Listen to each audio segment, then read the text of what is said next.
Hi, this is Dale O'Shields, pastor of Church of the Redeemer. Thanks so much for joining me today for our time together. So glad that you're a part of this. And I want to talk to you today about one of the deepest needs of your life. So often in our life experiences, we're looking for people, things in life to satisfy us deeply on the inside.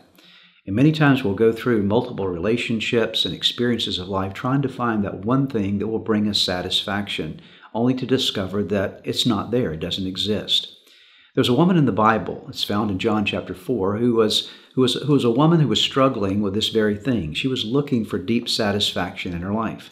The Bible tells us that she was living in a place called Samaria, and one day Jesus went to that place, John chapter 4, and he finds her by a well. So she's known as the woman at the well, the Samaritan woman at the well.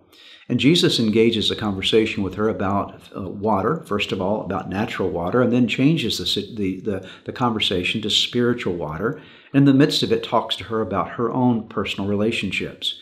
And in the context of that conversation, Jesus identifies the fact that this lady had been married 5 times, and the man that she was living with was not her husband. And so Jesus helps her to see that she'd spent her entire life trying to find satisfaction from human relationships, and she still wasn't satisfied. There was a hole in her soul that had not yet been filled.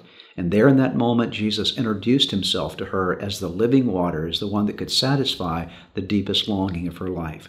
I want to remind you today that there's a hole in your soul that only God can fill, and he's the one that can satisfy you. So often we look to people and things to bring satisfaction that only God can bring. And I encourage you, turn to him today. Drink from the well of living water and find the satisfaction that Jesus provides for you.